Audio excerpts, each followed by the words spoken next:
Hello everybody, welcome again with Chef Rob. We're going to be making a roasted salmon with a maple mustard glaze. Now the weather's starting to get a little warmer, we're starting to eat lighter. This goes really good.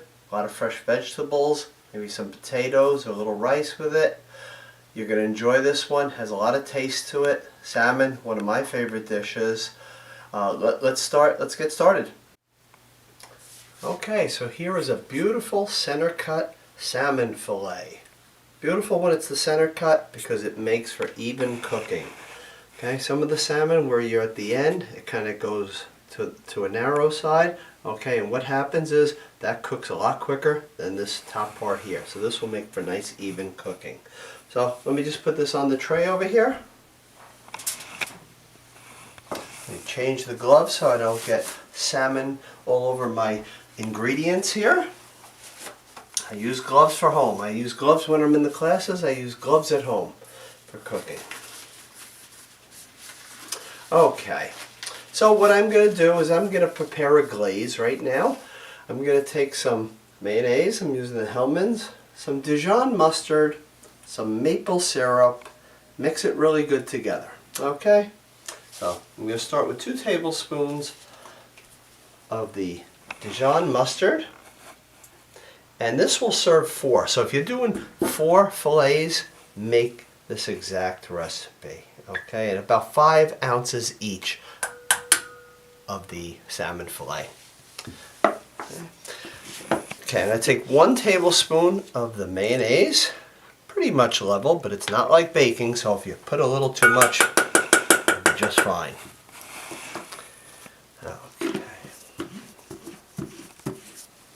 Maple syrup, put in 2 teaspoons. This has a lot of flavor. Always use the real maple syrup, not the phony stuff that you can see in the little squeeze jars. Okay, and then I'm gonna mix this up well. Small amount but strong flavor. Now I'm gonna chop up some fresh cilantro. Cilantro is not for everybody. Some people say it's beautiful, fresh cilantro, but some people say it tastes like soap. So, it depends on the person. If you don't like cilantro, change this recipe very quickly. Okay, what you can do, I'm just going to chop this up very small. You can use fresh dill or Italian parsley, the flat leaf parsley. Okay. So, this is about 2 tablespoons worth of it. I happen to like cilantro. Very good. Always make sure you wash it really good. Soon we will be getting local cilantro. We'll be able to grow our own herbs, which will be really wonderful. Okay, that is good. I'm going to leave a little reserved on the side because at the end I'm going to sprinkle a little bit right on top of the dish when it's finished. Okay. So, let me just put this in here. Mix this very well.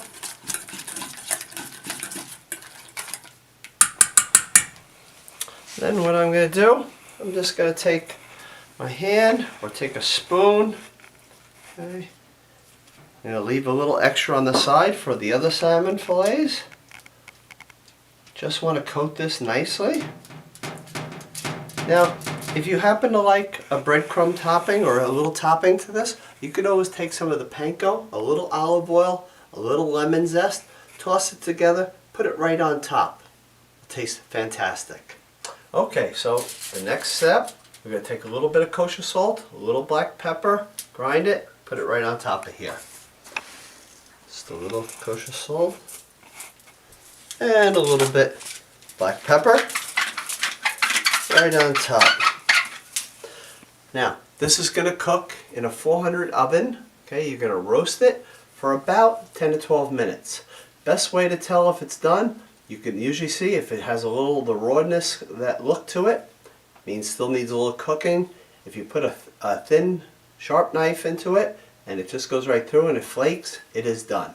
Okay, don't want to overcook it though. Nothing worse than overcooked fish. Okay, so we're going to put this in that oven right now, 400.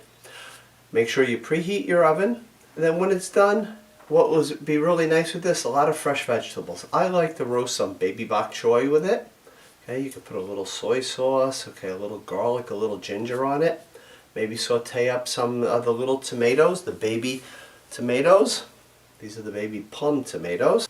Or you can use the large plum tomato. Chefs love the plum tomatoes because they really hold up in cooking. You can saute them, you can roast them, you can stuff them. If you overcook them, they still hold their consistency really well. That's why chefs love them. Okay, the plum tomatoes, what you want to do, and actually with all tomatoes, store the stem side down just like this, because no moisture will get in there and it will stay fresh a lot longer.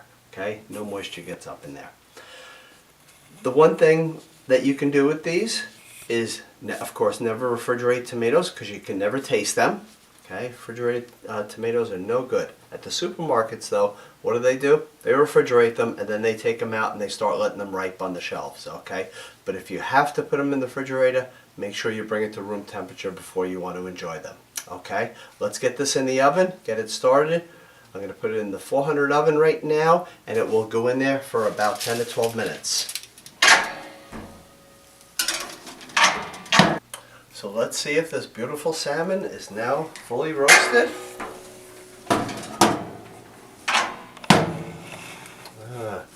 You take, remember that very sharp knife, okay? You could feel there's no flesh in there at all. It's ready to go. This is beautiful. Look at that. It has so much flavor in it. Remember, if you're not a cilantro fan, put some dill, some parsley. You can always garnish it with a little bit of lemon. Put a little lemon wedge on it.